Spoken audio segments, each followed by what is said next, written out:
Hey everyone, it's Classic DM, and we want to do a follow-up video today to our previous Shield and Tactics video to share some of the really cool stuff that I've learned and clarifications regarding Ray Shield action and Shield block feat. Let's just get right into it. We'll try to keep this one short today.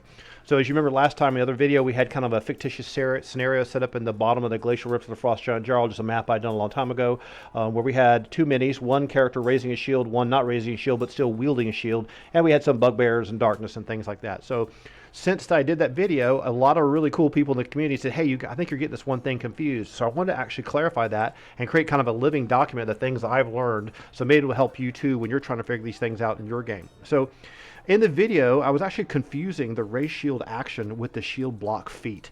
And this stuff's on my webpage, so if you want to go check it out, I'll just keep this here forever, so you can always go, oh yeah, this one guy figured it out, here's how the details are, and you don't want to watch the video, you can just read the one page, okay?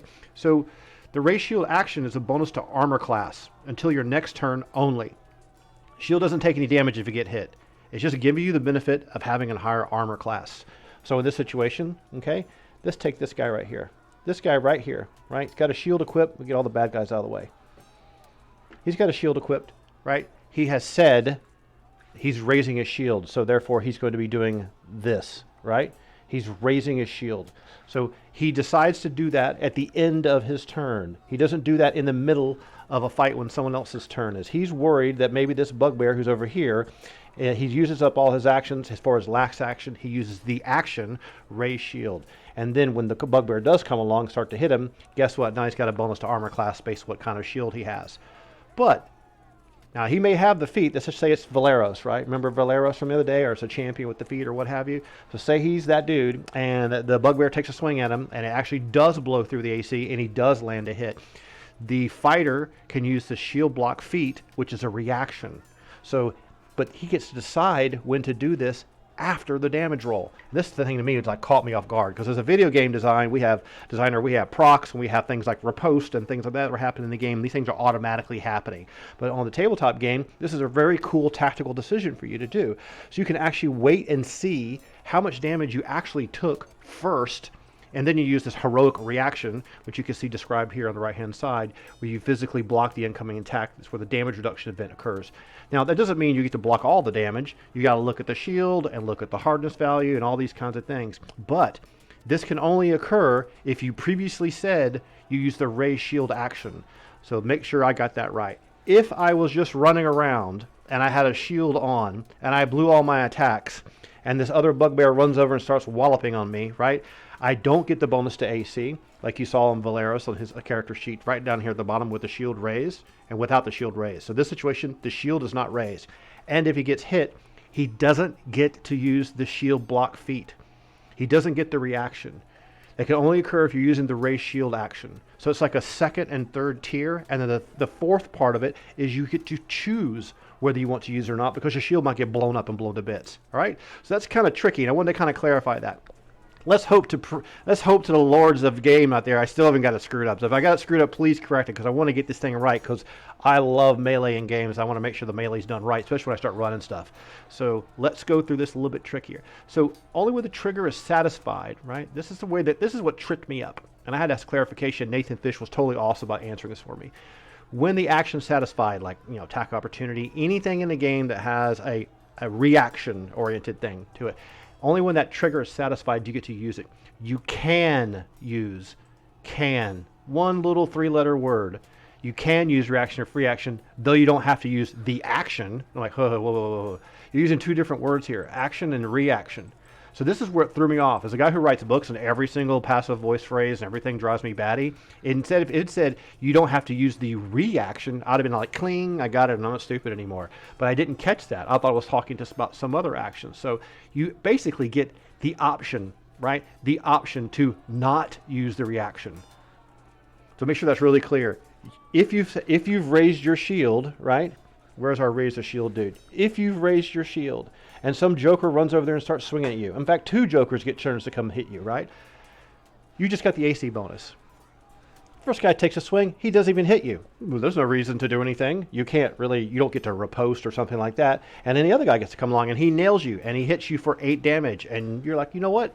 My shield can take that. I'm going to use my shield block feet, which is a reaction. You snap your shield in place, etc., and you mitigate some of the damage. And now this guy's damage that he's done to you has been taken by the shield. Okay, so let's go down here and read what Nathan was saying, because what Nathan has said here I thought was really, really cool. You're basically selectively choosing when to use a reaction to suit you.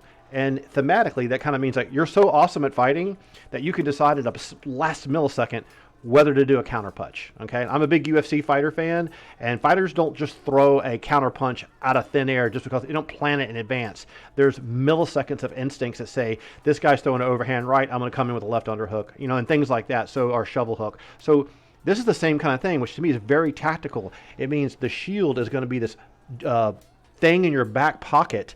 If you've raised your shield at the end of your action, you can decide not to have your shield be damaged on. I'm just going to take the AC bonus, dude. That's fine. Try to hit me. If you do hit me, I'm going to actually flinch the shield over just a little bit further and mitigate some of that damage. And it might cost you the shield. That's your gamble. But you actually get to see the damage number first. All right. Let's read what Nathan says. We'll wrap the video up. We're going to keep it short today. Raise the shield covers a part of your body, making you harder to hit. Yeah, I agree with that pretty much. If they're still going to hit, then the trained fighter with fast reflexes can shift the shield to block the blow.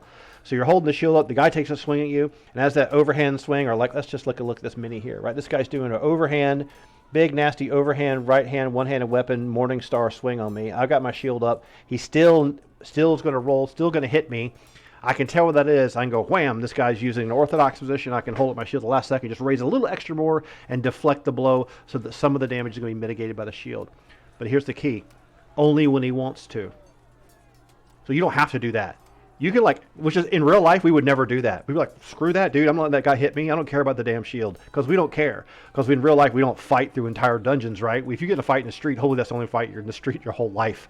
So in this situation, in this kind of a game, the tactical fighters are so brave and have so much courageousness that they actually will allow someone to roll to hit and hit them and shrug their shoulder or roll their shoulders or whatever to make it hit their armor, right? As opposed to damaging their precious shield, which sounds kind of crazy. And the fighter is smart enough, and this is where it becomes your game mechanic. Your knowledge of the game mechanics is behind the scenes here, looking at numbers, you know, manipulating the numbers based upon your feats that you took so that you don't get your shield blown up, or if you really want to make sure you don't get hit because things are going kind of bad and it's late in the battle and you want to keep your hit points up. So if it hasn't done it, so yes, it would shatter the shield, or if the hit isn't enough damage to be worth the distraction, using the reaction, you might want to save the block for a higher or lower damage hit. So you actually get to make the choice after the dice roll. So Nathan Fish plus 2,000 DKP. I'm going to have to make a spreadsheet. All these people have been so awesome and so helpful. This is one thing about the Facebook group that I'm really enjoying. There's a number of people there that are really, really smart. And I definitely encourage you to come pop by. It's not full of memes and garbage. It's just full of really smart people that try and interpret the rules. Really great. I had some of the same questions in Reddit, and I got flamed, dude. And I'm like, okay, well, I'm not going to be hanging out there anymore. I want productive conversation because my goal is to share what I'm learning about the game, right, with other people so they can learn it faster. Cool. All right, that's it for the day. Hope you had fun. If you have any questions or comments, let me know. I'm going to try to continue to document things on my webpage as I figure things out. So all the previous videos are there and etc. It doesn't matter. There's no ads on the webpage, so don't worry about that kind of crap. All right, so once again, in summary, Raise Shield is an action. Gives you a bonus to AC. Anyone that can use your shield can use it. If you've got the shield block feat, only after you've raised your shield can you use the shield block feat as a reaction to help mitigate some damage, but you get to choose after you've seen the damage roll number. Sound good? Cool. All right, talk to you later. See ya.